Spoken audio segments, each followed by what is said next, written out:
자, 다음은 좀 수정을 한 예가 되겠어요. 아까 똑같은 학생인데 이 학생이 들고 온 지망 요소를 봤을 때는 전혀 이 합격할 가능성이 제로다 라는 생각이 들어서 아예 싹 갈아엎었어요.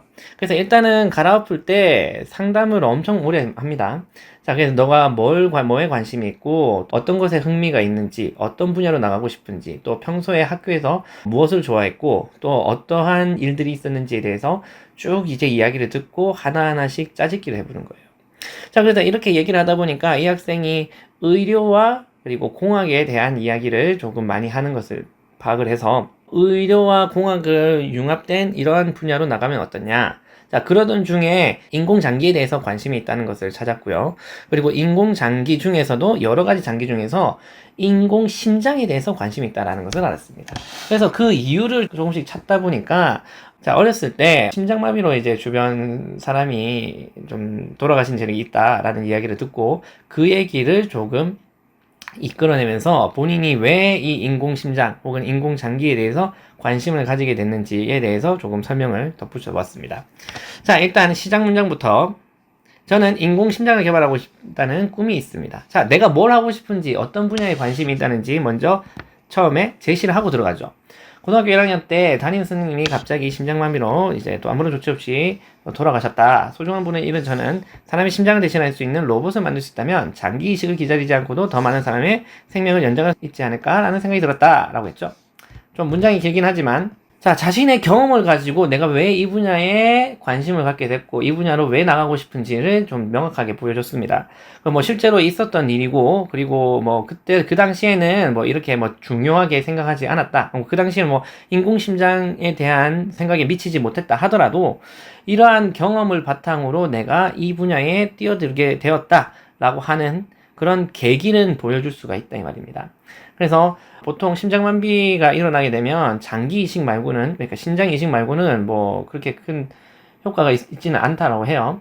그러니까 이렇게 갑작스럽게 심장마비에 걸리게 되면 진짜 뭐 손 쓸 틈도 없이 이제 돌아가시는 경우도 많기 때문에 그런 뭐 장기 이식을 기다릴 여유가 없습니다. 그런데 이것을 대신해서 로봇이 대신할 수 있다. 혹은 인공심장으로 심장의 기능을 대신할 수 있는 장치가 있다라고 하시면 뭐 이렇게 뭐 장기 이식이나 뭐 복잡한 절차 없이도 될 수 있다. 그래서 나는 이 인공심장에 대해서 관심을 가지고 있다라는 것을 보여주면 좋겠죠.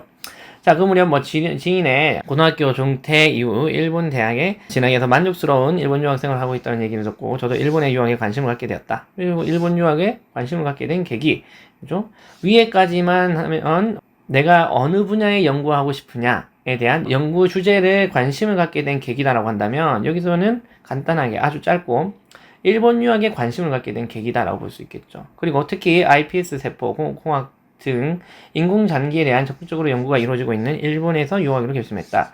그리고 또 이 두 개의 분야를 왜 일본에서 하느냐, 이 두 개의 분야가 어떻게 일본이라고 하는 주제로 연관이 되느냐라고 하는 것이 내가 연구하고 싶은 인공장기에 대한 개발이 일본에서 잘 이루어지고 있다. 한국에서는 어렵지만 일본에서는 잘 이루어지고 있다라는 것으로 주제를 이어보았습니다.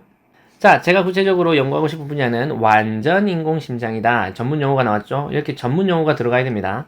전문 용어가 나오면 나올수록 내가 이 분야에 대해서 얼마나 더 깊게 알고 있느냐라고 하는 것을 보여줄 수 있겠죠. 뭐 전문 용어 하나도 쓰지 않고 내가 이 분야에 관심이 있다라고 하는 것은 조금 설득력이 부족하죠. 하지만 이런 전문 용어를 쓰기 위해서는 이 전문 용어에 대한 지식을 많이 이제 여러분 알고 계셔야 됩니다. 이 전문 용어가 무엇을 의미하는지, 또 이거 완전 인공심장은 그냥 인공심장과 어떻게 다른지 등 여러분들이 충분히 이 분야에 관심을 가지고 있다라고 하시면 당연히 알아야 되는 것들을 여러분들이 기초 지식으로 가지고 계셔야 된다 이 말이죠. 그냥 괜히 교수님들 앞에서 아는 척 하는 게 아니라 진짜 내가 이 분야에 관심이 있고 그동안 많은 고민과 공부를 해왔다라는 것을 보여주기 위해서는 진짜 공부를 해야 됩니다. 그렇죠? 자, 현재 개발되고 있는 인공심장은 심장의 일부의 기능을 보조하는 보조 인공심장으로 한정되어 있다. 하지만 보조 인공심장은 에너지를 공급하기 위해 동력 문제나 기술적인 제약이 있어서 환자의 자유를 제한할 수 있다. 이제 어려운 과제가 있다. 그렇기에 저는 심장의 기능을 완전히 대체할 수 있는 완전 인공심장의 개발에 소중한 생명을 지키고 싶다. 자, 이런 식으로 내가 연구하고 싶은 분야는 기존의 분야와 어떻게 다른지, 기존의 분야의 단점을 내가 어떻게 보완할 것인지에 대해서 정확하게 제시를 하고 있죠. 그러니까 이 학생은 이 분야에 얼마만큼 관심이 있다라는 것을 이렇게 간접적으로 보여줄 수 있다 이 말입니다. 당연히 이것도 뭐 일반적인 사실이다라고 생각할 수 있지만 이거는 이 분야에 관심이 있지 않으면 모르는 사실이기 때문에 이런 것들도 내가 이 분야에 얼마나 적극적으로 임할 수 있는지 그것을 보여주는 하나의 계기가 될 수 있다 이 말이죠. 그렇게 해서 결과적으로는 어떻게 한다? 소중한 생명을 지키고 싶다. 즉 다른 사람에 도움을 줄 수 있는 사회 발전에 기여할 수 있는 엔지니어가 되고 싶다라는 것을 보여주고 있겠죠. 자, 신주대학교 자, 학부 수준에서는 의료기계 융합한 학문을 배울 수 있다는 점에서 매력을 느꼈다. 그래서 내가 왜 이 학교에 지원을 했느냐? 요게 의료와 기계를 융합한 학문을 배울 수 있다. 라고 하죠. 특히 아키야마 교수님의 바이오 하이브리드 로봇을 통해서 완전 인공심장의 과제를 극복할 수 있는 실마리를 찾았다 생각한다. 자, 이 바이오 하이브리드 로봇이다라고 해서 여기가 이제 신체 내에서 에너지를 찾아낼 수 있는 그런 로봇이라고 합니다. 이미 연구되고 있는 이 로봇의 개발로 에너지 문제를 이제 완전 인공심장에서 에너지 문제를 해결할 수 있다. 즉 기존의 아키야마 교수님이 연구하고 있던 주제에 대해서 나는 이미 알고 있고 그것을 또 내가 하고 싶은 분야에 어떻게 적용시킬지에 대해서도 나는 고민해봤다 라는 얘기가 되겠죠. 자, 그리고 신주대학교에서는 1학년 때 기초과학 과목을 통해서 학문의 기초를 다지고 2학년 때 바이오 엔지니어링 코스 선택해서 생명에 대한 깊은 이해를 하고자 합니다. 그리고 3학년 때 바이오 메카닉스나 미메틱스, 생체의 공학 등의 수업을 통해서 생명공학과 기계공학의 융합에 대해서 배우고 싶습니다. 4학년 때는 아키야마 교수님이 들어가서 바이오 하이브리드나 마이크로 로봇에 대한 연구를 하고 싶다. 라고 되어 있죠. 자, 일단은 여기서는 이제 학교에 들어가서 내가 어떤 방향으로 공부를 할지에 대해서 나타내는 겁니다. 즉, 학업 계획이라고 하죠. 나는 이러이러한 과정을 통해서 이러이러한 코스를 밟아서 최종적인 목표인 아키야마 교수님의 연구실에 들어가서 바이오 하이브리드나 마이크로 로봇에 대해서 연구하고 싶다. 그래서 이 마이크로 로봇으로 인공심장에 대한 연구를 지속해 나가고 싶다. 라는 것을 보여주고 있는 거죠. 졸업 후에는 대학원에 진학해서 인공장기에 대해서 보다 구체적으로 연구를 심화하고 신주대학교에서 배운 지식을 바탕으로 완전 인공심장에 대해서 연구를 계속하고자 한다. 자, 대학원 수료 후에는 세계적인 의료기기 회사인 테루모, 일본의 기업이죠. 네, 취직을 해서 완전 인공심장의 개발에 매진하는 것이 저의 최종 목표입니다. 이 꿈을 위해서는 첫걸음을 신주대학교에서 내딛고 싶습니다. 라고 하고 있죠. 자, 여기서 보시면 인공심장에 대해서 구체적으로 연구하고 싶다라고 해서 대학원 진학을 꿈꾸고 있다. 그래서 대학원 가겠다. 나는 이 연구에 내 인생을 바칠 의향이 있다. 이런 의미로 생각이 들 수 있겠죠. 그래서 이 연구에 얼마나 이제 진정성이 있느냐를 보여줄 수 있는 거고요. 그리고 일본에 있는 심장 연구기관이 있어요. 이제 인공심장 연구 회사인 테루모라고 하는 기업이 있습니다. 좀 세계적인 기업이고 또 이런 정보들을 미리 찾아보실 수 있어야 됩니다.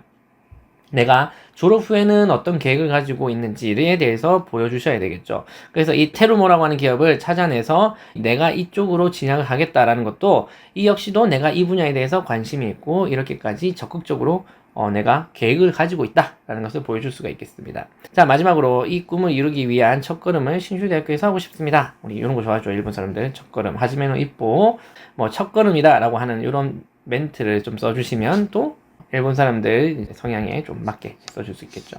자, 이런 식으로 글을 쓸 때 여러분들이 그냥 쓰고 싶은 말을 쓰는 것이 아니라 내가 어떤 의향을 가지고 있고 어떤 계획을 가지고 있고 또 얼마나 진정성이 있는지를 충분히 보여주실 수 있어야 되겠습니다.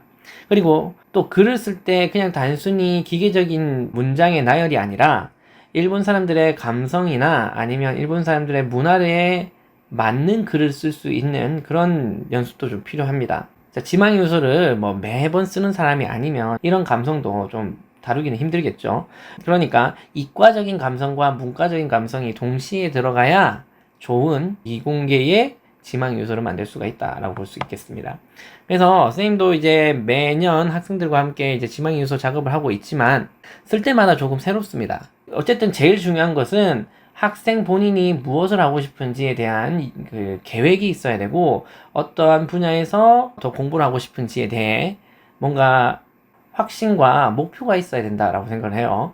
그래서 이런 글들은 학원이나 아니면 선생님이나 와가지고 같이 쓰면 만들 수는 있습니다. 하지만 본인이 뭘 하고 싶은지 그 관심이 없으면 이런 글들을 시작조차 할 수가 없습니다. 그렇기 때문에 항상 여러분들 공부도 중요하지만 이제유 시험에 대한 공부도 중요하지만 이제 본인이 어떤 목표를 가지고 대학에 진학하는지 왜 일본 유학을 가는지에 대해서 평소에 많은 고민을 해보시면 좋겠습니다. 자, 오늘 여기까지 보시고요. 자, 우리 지망이유서 쓰실 때, 뭐, 아무한테나 가서 쓰시면 안 됩니다. 그래서 지망이유서에 좀 도움이 필요하시거나 아니면 이런 글 수정에 관심이 있으시면 언제든지 연락 주시길 바라겠습니다. 자, 오늘은 여기까지 보시고요. 우리 다음 시간에 또 뵐게요. 안녕.